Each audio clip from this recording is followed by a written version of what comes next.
around much of the country, early goose and teal hunting seasons are underway. And here in the upper Midwest, the duck season opener is only a few weeks away. But what should feel like a celebration of the best time of year has a little bit of a taint to it right now. That's because a lot of serious duck hunters said that last season was one of their worst in recent history. For many of us, the ducks just never showed up. But then in August, 2 U.S. Fish and Wildlife Service surveys reported data that contradicts what a lot of us hunters saw in the field. The service reported that hunter harvest rates were actually higher in 2023. And the Spring Breeding Population and Habitat Survey, that's that classic one they've done in the prairie pothole region for decades, found that mallard numbers increased slightly this year. And surprisingly, there's talk that we could have a 3 pintail limit in 2025, even though it's believed that pintail numbers have been on a long decline. So what's going on here? Is the survey data bogus? Are duck numbers in North America in serious trouble?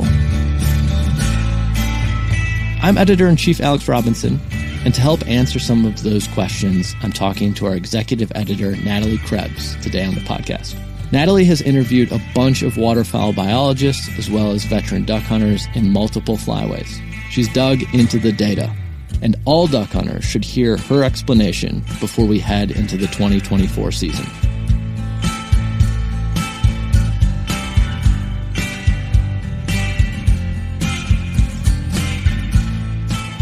All right, Natalie. A lot of my buddies, plus seemingly all the duck hunters on the internet and social media, said that last year was one of their worst, if not the worst, duck hunting season that they've ever had. And this is in a bunch of different flyways, but specifically in my case, like the Central and Mississippi flyway. So why and how can we possibly get a report showing that hunter harvest was actually up last year?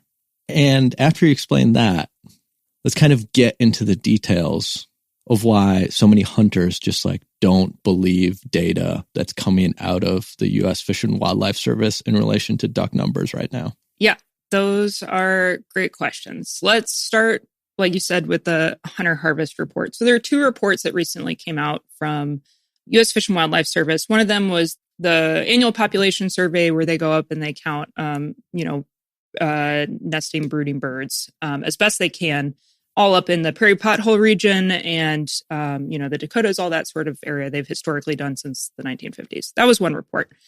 And that didn't really change. Their methodology was about the same, so that is pretty consistent apples to apples comparison over the years. Yeah, that's you're talking about the spring survey, the one that they, like you said, they've done every year for decades, and it kind of shows the number of nesting waterfowl numbers, estimated.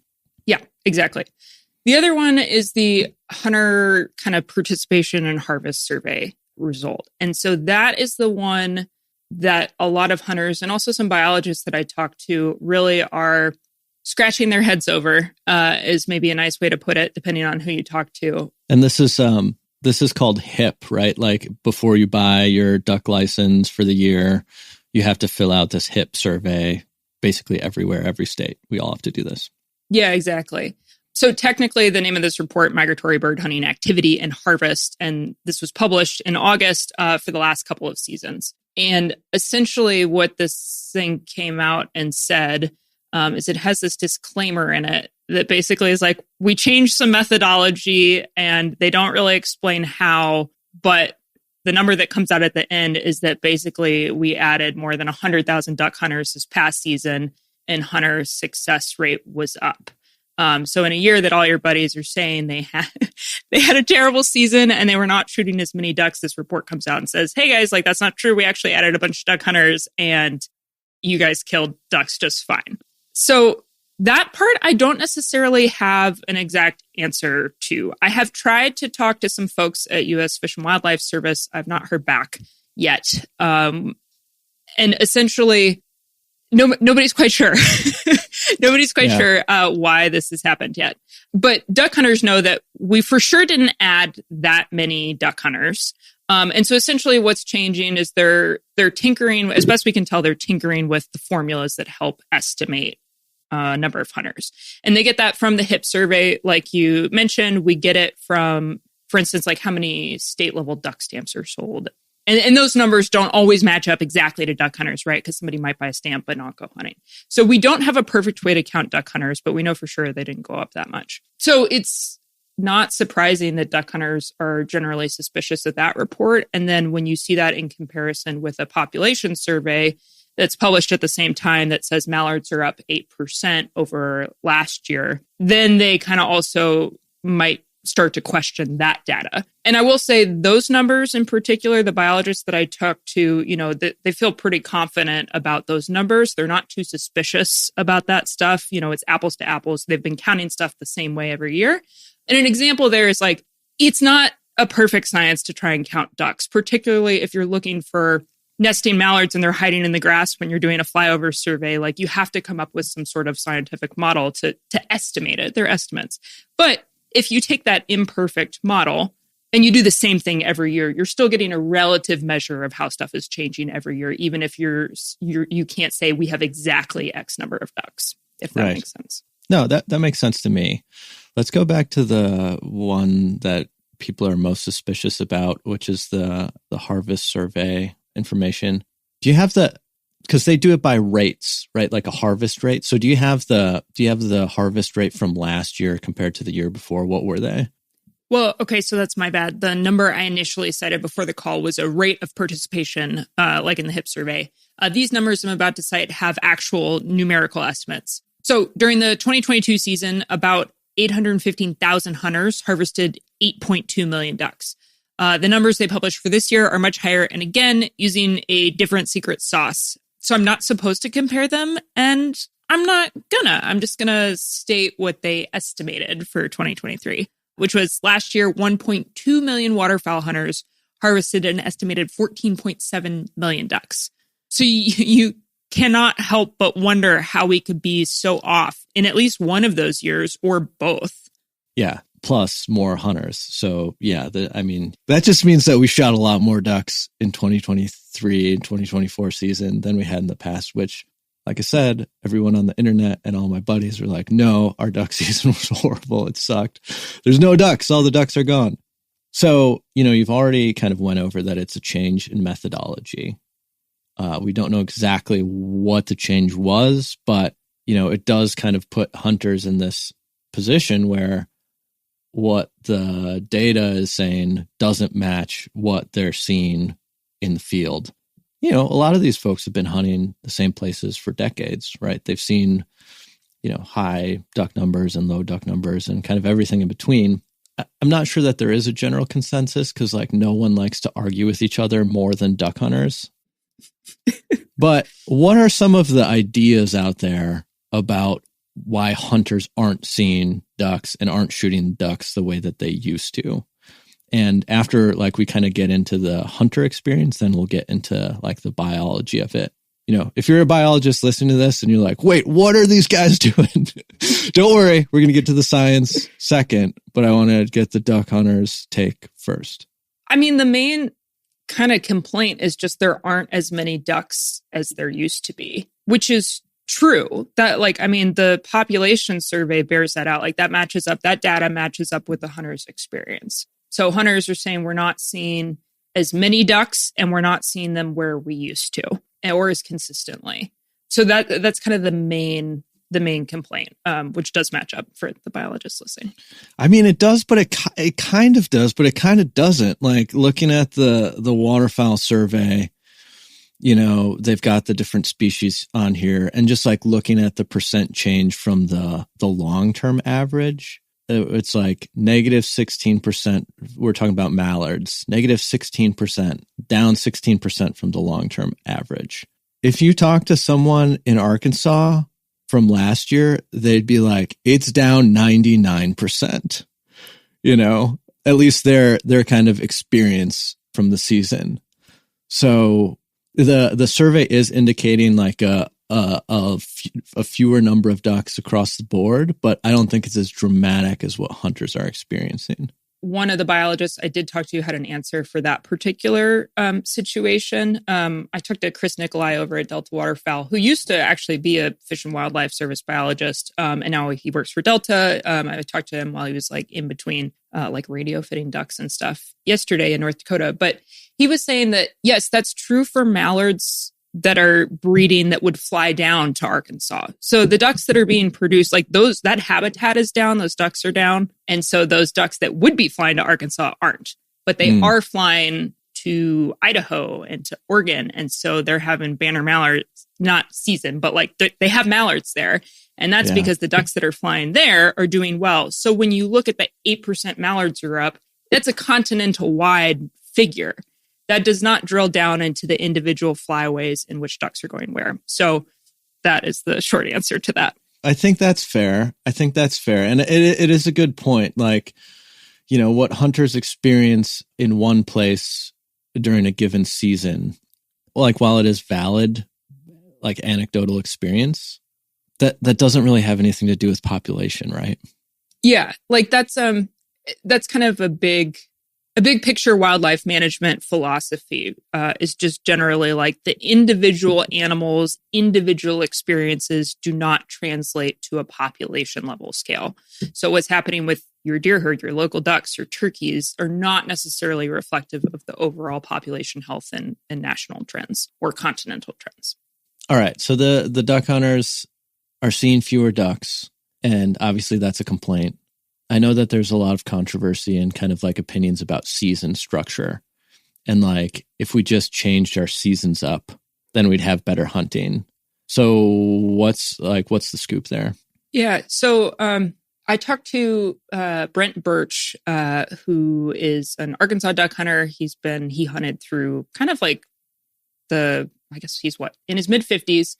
So he experienced a lot of the shortened seasons and smaller bag limits down in Arkansas in like the 80s and stuff like that. And so what he is really, we talked a little bit about season length, and he feels pretty good still about the 60-day season, for instance, mostly because weather is so variable, right? So the 60-day season gives hunters a chance to actually go when the time is right. When there's birds around, when there's water, when the weather's cooperating, stuff has just been so variable that you really need that amount of time to target birds successfully. What he struggles with are the structure of the season splits. And he really feels like the season, at least down in Arkansas and certainly at the southern ends of potentially all the flyways, we should stop hunting so late. He says that everybody talks about how great January is, and January is supposed to be awesome. And he really feels like hunters are pressuring ducks at a time when they should be focusing on pairing up, on fattening up so they can fly back up and breed. Like or potentially, shooting part of a bonded pair. Like he just thinks that we're hunting too long. And that he would prefer to see the splits a little bit different. But he doesn't necessarily want to change the number of days. Yeah. That was kind of his big takeaway. Interesting.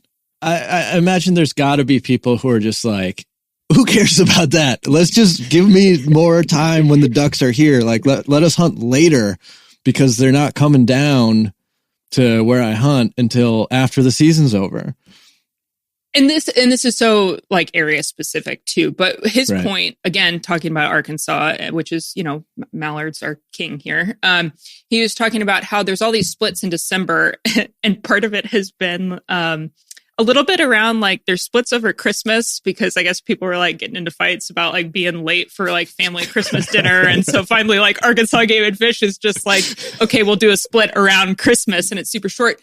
But there's a couple splits in December, but no splits in January. And, it's a great point, which is like, let's manage for the ducks, not for like your family drama. These are my words, not him, but like manage for the ducks. And he says, 90% of Arkansas duck hunters are private land hunters. 90% of the ducks are like on private land.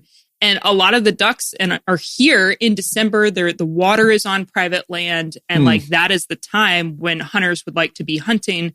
But the way that the splits are structured, they're pushing everything into January when a lot of the public land hunters have access to water on public areas.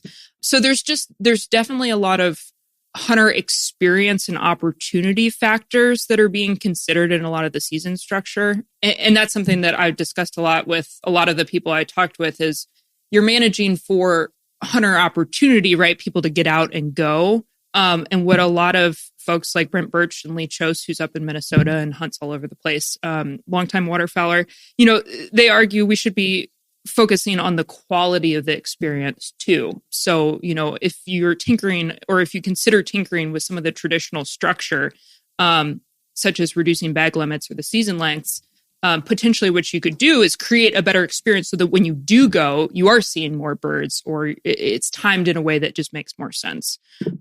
So, another topic that came up is if you go up to where you are in Minnesota, kind of delaying the season a little bit. There's been a lot of talk about how young birds or hen mallards are getting shot, and certainly in Canada farther north because they're harder to distinguish from drakes so early in the season. Yeah. And so, some people have just been generally talking about, well, what if we push those seasons back a little bit? There's not really, as best as I can tell, like nobody's actually considering doing this.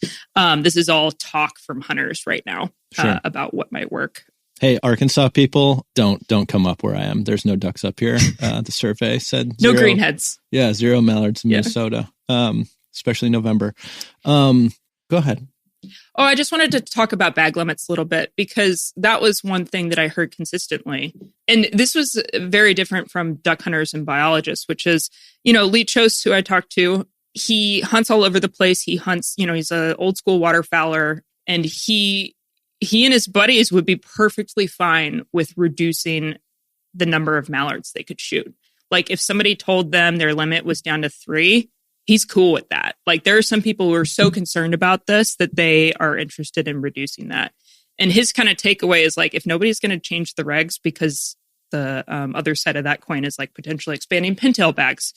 He's like, we need to just like within our own community, consider not shooting so many birds, like not always shooting our limit. Like that's how serious he is about trying to tweak that.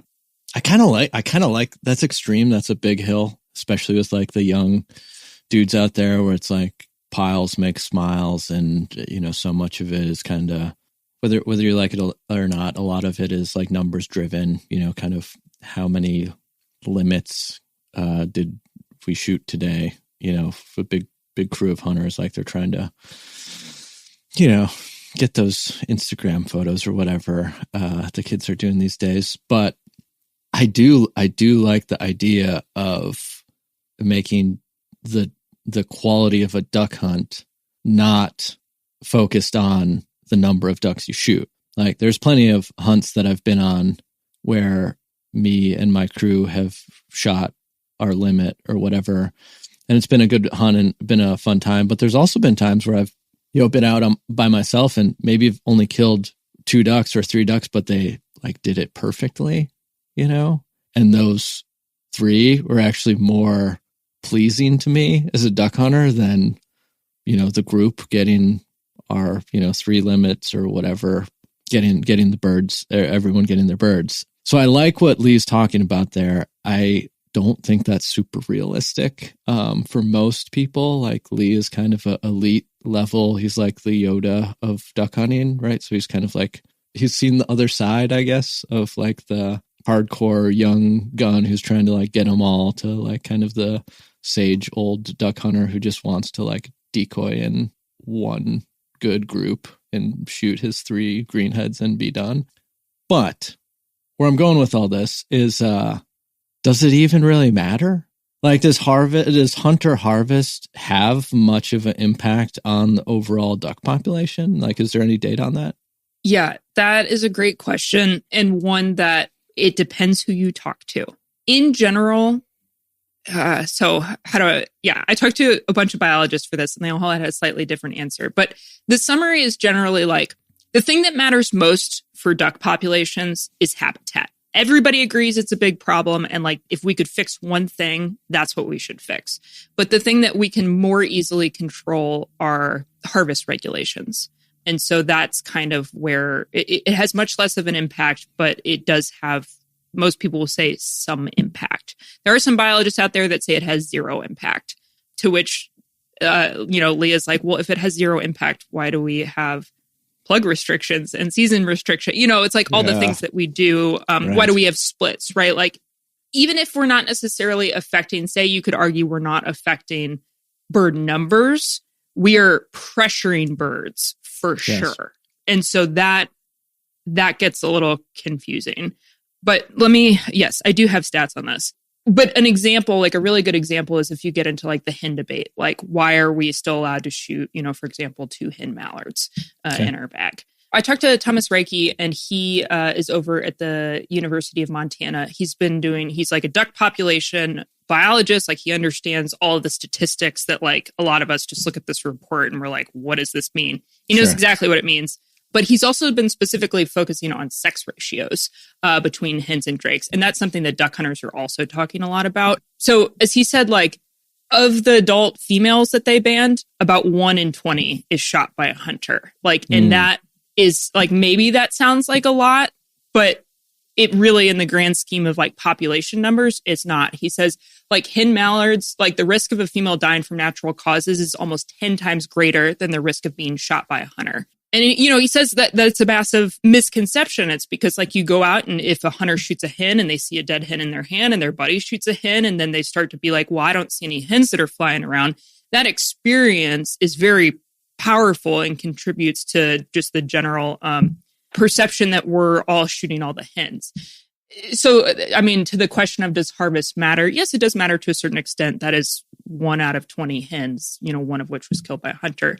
But it's not necessarily having that population level impact that hunters might feel like it's having because of their interaction with it, their experience with it. Yeah, I mean, I'm gonna risk doing some math and just hope that it's right. No one fact check this. 1 out of 20 that's of 100 hen mallards, that's 5, right? Say we cut that in half just by like, either regulations or just like own like kind of hunting culture, like duck hunter effort of like, let's not kill any Susies. That's 2.5, instead of 5. Like, it's those are relatively low. These are all relatively low numbers compared to what the biologist you talked to is talking about, which is most of these hens are getting killed well before the fall from natural predation. Yeah, I mean, if you look at the mortality data that we do have, a lot of it still needs to be studied, but ducks are dying in the summer, and a lot of them are hens. It's like the hens have, like hen mallards, for example, have like a 25% greater chance of dying during nesting season. This was actually Reiki gave this example, which is like, if you're up like, prairie pothole region, like the ducks are chilling in spring and summer. He's like, the drake mallards are like dudes hanging out on a pontoon in the middle of the lake. They're chilling. They're pretty safe. They're just hanging out there. He's like, the hens are basically women sitting in a tent on top of a deer carcass in bear country, is how he described like their different risks of mortality. It's like, it's just much more dangerous. Yeah. And especially because habitat has declined so much, that grass cover, the nesting cover, all of the stuff where they might be safer, like a lot of that has vanished. And then also predators are way on the rise. So like ravens was one thing that I heard a lot. Like there are just ravens appearing on the prairies where they weren't previously. Hens are more vulnerable to them. And also like, even if you think about their body size, right? Like a raven trying to mess with a drake versus a hen. Like there's a lot of factors that they're just much more at risk. And none of that has anything to do with hunters shooting them. But the research is showing that like that decline in hens, like it really is affecting the sex ratio that hunters are experiencing. So a lot of the people that I talk to, talking to hunters, talking to people who ban birds, is that they're really, instead of seeing 1 hen to 2 or 3 drakes, they're starting to see 1 hen to every 5, 6, 7 drakes is kind of the anecdotal. Like that's not an exact study stat, but that's kind of what I've been hearing. And so where that does start to become a little bit of an issue, not necessarily an issue with the numbers, but it starts to potentially conflict or need to be reinterpreted in the population survey data, which is the way that they count ducks has historically, for example, when you're flying over and a biologist sees like 3 or 4 drake mallards on a pond and they don't see any hens, they'll still allocate a certain number of hens to that group. They can't see them, but they assume that the hen is in the nesting cover. Because they have a historic ratio. Yeah, so they've always done it that way. And so where it starts to maybe it's not as much apples to apples and biologists feel like they need to go back and reevaluate that data is like if the sex ratios are changing and there really are fewer hens to drakes, then those numbers could start to kind of shift. Yeah, they'd be overestimating the number of hens that aren't there. Right. So there's definitely, and the caveat here is that a lot of this is a hypothesis. There's still more research that needs to be done, but this is kind of like what biologists who are studying sex ratios are starting to be like, oh man, like the data we do have, we need to just interpret it potentially differently given what we're finding out about sex ratios. So that is another example of where when hunters do see these population surveys and they're like, what the heck? Like there is stuff going on that has changed on the landscape that maybe is not being interpreted the way it should be in the report. We'll be right back after the break. The flush. So fast, it hardly seems real. So vivid, the moment freezes in time before erupting in a blur of spurs and feathers. It's why we changed the way upland loads are built with Prairie Storm. Exclusive flight control FlexWad technology and a mix of copper-plated lead and flight stopper pellets combine to create dense, deadly shot strings through any choke. Longer shots, more power, fewer missed birds. Only from Federal. This is a good segue to, I think, the second part of this conversation, which is like, hunters are seeing or experiencing rough seasons, tough hunting. And the data coming back at them doesn't reflect their experience. That doesn't necessarily mean that the data is bad or that there's like some conspiracy out there. What it could mean also is that there's just more, there's kind of more factors going on that are getting in between the kind of the data and the lived experience of the hunters. So I know that you interviewed some biologists who kind of talked about some ideas on why hunters aren't seeing the ducks that they used to, even though, kind of across the board, it's not like duck numbers are really crashing or they haven't really like crashed the way that it might seem to some of us. What do the biologists have to say about why hunters aren't seeing the ducks? Yeah, everybody had a couple of different points. One was essentially, I believe it was Tom Arnold at the University of Minnesota.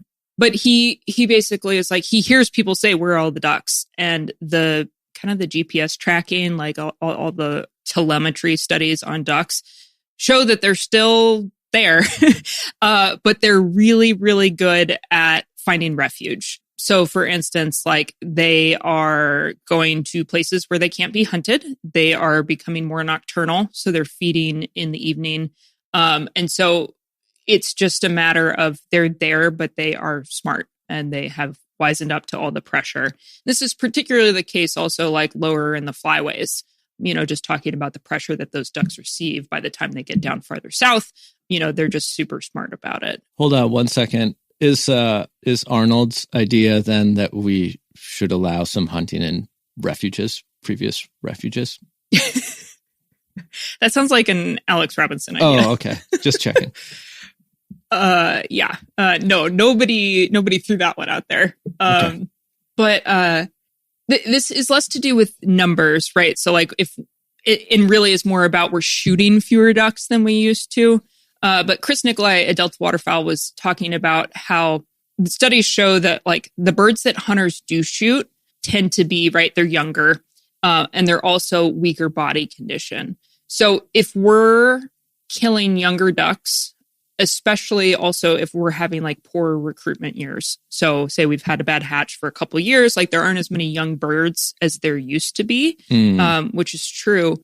Those birds are not coming into your decoys. Those birds are now older. They're smart. They're not going to land. And so they're going somewhere else. So yeah, you aren't shooting as many birds because there aren't as many young birds and they're not dumb anymore. So you're hunting really pressured birds and that affects it. He also said that the ducks that and geese that hunters do shoot tend to be poorer body condition than the ones that are that don't get shot. An example he had was like snow geese. So the ones that land in your decoys, they're hungrier. They probably have less fat. Like they are just happy to see a spread and land. And he's like, those birds are generally not as healthy as the ones that you might try and pass shoot that are just like cruising on by, because they don't need to stop and eat if it's risky. They'll just wait until nighttime because they're not that hungry. So as we have an overall older duck population out there, they're just harder to hunt. So that's not a numbers thing, but that is a tactics thing. Yeah. I'm not a biologist, but I have one for you. The weather's crazy. Like and I realize that there are a bunch of different factors besides just weather, especially just like cold weather that impact migration, right? There's calendar birds that migrate kind of regardless of temperature, that just like a certain time of year. But I just think that the weather each fall is more variable than what it had been. And I do think that maybe doesn't have a super grand scale impact on all duck species migrating, but it certainly has a big impact on your local hunting. And I think that folks who are really used to being like, yup, November 5th, we hunt Grandpa Jack's slough and, we shoot greenheads in there every year. And they're just like kind of have those traditions. Those folks, I think, are having a really hard time because, like you had mentioned, bird behaviors are changing and the weather is so variable that just like these kind of traditional dates and migrations and like kind of slam dunk hunts that people, plan vacations around. And, you mentioned Christmas in Arkansas, like there's real traditions like embedded in duck hunting, in the duck hunting season and the timing of it all. Like a lot of that stuff is really thrown out of whack now. And it's like, it seems like the hunters who can really adapt to extremes, who are like, yep, I can hunt fields, I can hunt rivers, I'll walk into a slough, I can hunt big water, I'll go anywhere. Like I'll drive out of state, I can hunt October, November, December, January. Like I will figure out a time. I don't have to have this like locked in months ahead. Like those folks who are super flexible and adaptive, they seem to be doing fine still. And the folks who are just kind of reliant on like, we got this one spot and this one week out of the year, and that's where we hunt. Those folks seem to be screwed. Did any biologist say that? Yes. Not in those exact words, but it definitely came up. Yeah, part of it was last year in particular was a particularly warm year, and that is also part of the conversation that people have been having about it was so tough last year. But yeah, I mean, a couple examples that came up were, Chris Nicolai mentioned this, was like, if you've been sitting in the same blind for 40 years, like no wonder you're having a tough time. Yeah, you're screwed. Yeah. Yeah, exactly. He, for instance, he duck hunts with his 2 teenage daughters and like they travel all over, and had some killer mallard hunts last year. And like, he has the ability to be adaptable and he's still finding success and having had a great season. Not everybody can do that, which is also what we're running into. And the other factor too, is that we didn't even talk about is like the average duck hunter, like our bag limit is 6, but the average duck hunter in the US is like lucky if they shoot 2 birds. It's like the average is 2 birds per duck hunter per day. Don't quote me on those exact parameters. Okay. Yeah. If they shoot a duck or 2, they're happy. And so when the weather starts fluctuating and like that's not a lot of margin to go from like a 2 duck day to a 0 day pretty quick, when the weather's not right and you're sitting in the same spot you've always been sitting. So yeah, that was a big takeaway is like, if duck behavior is shifting, like hunters have to adapt to it if they want to keep up. Yeah. Okay. What other like takeaways from the biologists are worth considering for duck hunters, like especially going into this season? Like we're right about to hit opening days in a bunch of different states in the next couple weeks. Mostly the biologists that I talked to were not super prescriptive, right? Like their jobs are to study what they have in front of them. Their takeaway was kind of like, we got to adjust our expectations. We got to be adaptable. And while they were concerned about overall numbers, they were a little bit optimistic about, man, this gets in the weeds on like pintail stuff, which I don't want to do. It seems like you kind of do want to get into the weeds on pintail stuff. Well, let's go tiny like, little into the weeds. There are not a lot of pintails around, seemingly. They're still a pretty rare bird for us to shoot here in Minnesota and many others across many other flyways. And somehow we might be able to shoot 3 of them now. Like I've never shot 1 pintail in Minnesota, and now I can be able to shoot 3 a day. Like, what's going on here? Yeah. Okay. That's a really great point. So this is a potential for not this season, because we've now gotten so far behind and like adapting our our hunting seasons to the actual population surveys. So what's being floated for the 2024 or 2025 to 2026 season next year is going from a 1 pintail a day to 3. And what you just said is exactly why the biologists I talked to are not super worried about potentially expanding it. Like Chris Nicolai at Delta Waterfowl was actually really excited about it, because he says, like, you know, since he was like for years, he's been saying that Fish and Wildlife has overestimated pintail harvest, that hunters actually are not, like the declines of 49% is what U.S. Fish and Wildlife Service says from when they started studying it in the 50s to now. Pintails are down by half of what they used to be. He says that they've just been overestimating hunter harvest by like a rate of like 2.5 or something like that. And so his point is, if we are to expand the season a little bit and like collect more data on hunter harvest, like banding information, stuff like that, he thinks it could tell us a lot about pintails, what's going on with them, where they're going. And he also thinks that in general, not that many more are going to be shot. We're not going to be shooting 3 times as many pintails, because just like you said, most people are not even shooting 1. They're not seeing pintails because they're not in their area, or they're not coming through at a time when they're hunting or when their seasons are open. And so to him, he was very excited about expanding potentially the pintail bag limit. Whereas the duck hunters I talked to, right, they're looking at the numbers that U.S. Fish and Wildlife Service are putting out, and they're like, how does this make any sense? And that is one of the biologists I talked to said this is a huge communication problem, is that you have people whose jobs, like who, if you haven't taken a statistics class in a long time, like this stuff just is so inaccessible for your average duck hunter. And then a lot of the agencies are not doing a good job of explaining why expanding a pintail harvest might be a good idea or isn't actually that risky. Sure, maybe there's a little bit of risk, but it also could tell us a lot. So it's not clear that that will happen, but it is something that duck hunters I've been talking to are very concerned by, that they feel like pintails are being mismanaged by trying to expand the season that much. If it does get expanded, I will be working from Texas for the end of 2025. So you can find me down there shooting pintails. Yes. You will be responsible for threefold increase in pintail harvest. Yeah. You can tell Dr. Nicolai that at least some of us are holding up our end of the bargain. You know, like you didn't, you'd mentioned that you hadn't been able to interview the U.S. Fish and Wildlife Service folks, but you have interviewed a whole bunch of biologists, and you cited a bunch of them already, who are very familiar with the science and the surveys that U.S. Fish and Wildlife Service is doing.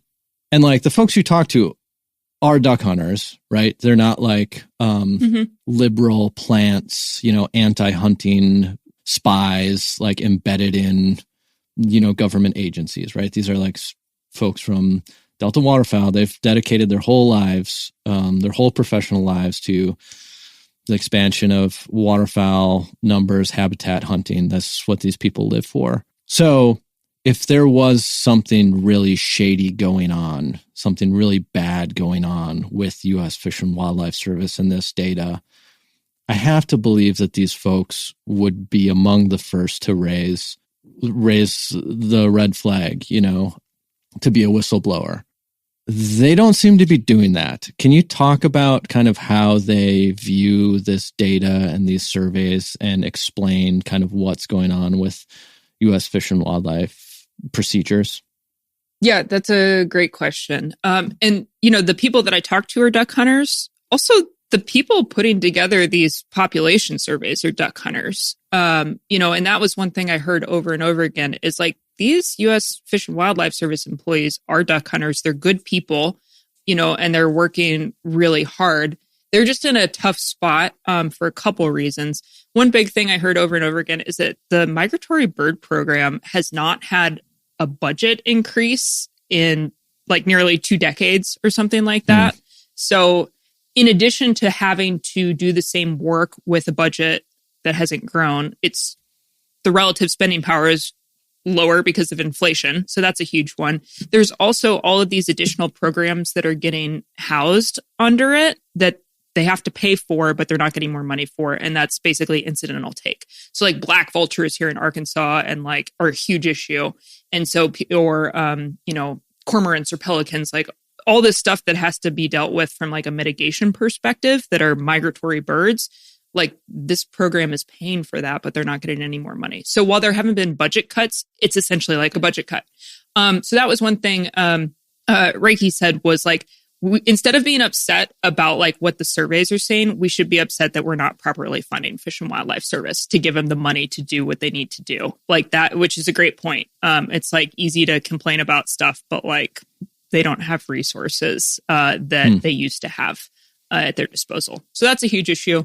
And the other thing is like they essentially, like they have to, this is again, Reiki was saying that they have to be responsive, but they can't be reactive. So it's like, if you talk to 100 duck hunters, you're going to get 101 opinions about what to do. So if they change the model, right, like then things are going to be different.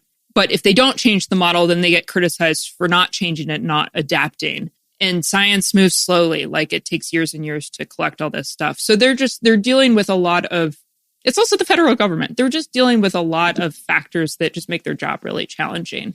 So for everything I've heard from them is that like they're doing their best, they're working hard. And when, for instance, they don't necessarily call me back, it's because when they do talk to like media or the duck hunting community, it's like everything they say, like somebody's going to be upset about it. Like there's no right answer. And that is where like when we do see stuff that is, and going back to what Nikolai said at Delta Waterfowl, is he's excited to see Fish and Wildlife Service actually trying to tinker with stuff a little bit. Like this pintail expansion is part of that. It's like a new model that's based on like trying to look at, well, what could we change? Like what is actually going on? And let's try and experiment a little bit and see if we can do this better. So when they do actually do that, hunters then get a little bit upset about it because they don't fully understand it. And again, that goes back to a communication problem. So, the people who are in the weeds on it, like can kind of see the whole big duck hunting and science community. And like, it's a matter of bridging the gap and trying to just talk in a way that makes sense to average duck hunters because biology is complicated. But also, if you talk to Lee Chose, he's like, is it really that complicated? Like, it's hard to, you can make it as complicated as you want. I think that's a good final takeaway is like hunters need to act kind of in good faith with the NGOs and government agencies that are, studying the waterfowl that we hunt. And on the flip side, these NGOs and government agencies need us to fund them. So I think as long as they're listening to us and we're doing our best to kind of explain or to understand the science and the reports that they're turning out, all the details can get figured out. So hopefully this conversation was a little bit of clarifier in that giant matrix of, duck seasons and bag limits and, ducks disappearing off the landscape, but, surveys saying that everything's just fine or that we're actually shooting more. There are, the fact remains that two things can be true at the same time, right? Like your duck season definitely sucked last year and the survey data is legitimate. So yeah, hopefully we just shoot a whole bunch of ducks this season and then everyone can agree that things are great. So maybe we'll have you on again to talk about this all over early 2025. Thanks, Alex. The Outdoor Life podcast is edited by Mike Pedersen of 85 Audio. It's hosted by our editor-in-chief, Alex Robinson, and it's produced by me, executive editor Natalie Krebs. You can read my full story on the subject, which includes more on topics like harvest doesn't matter, hen mallards, sex ratios, duck counts, all that stuff at outdoorlife.com/duck survey. That's outdoorlife.com/duck survey. Music in this episode was composed and performed by Pierre Locatelli via ABM Music.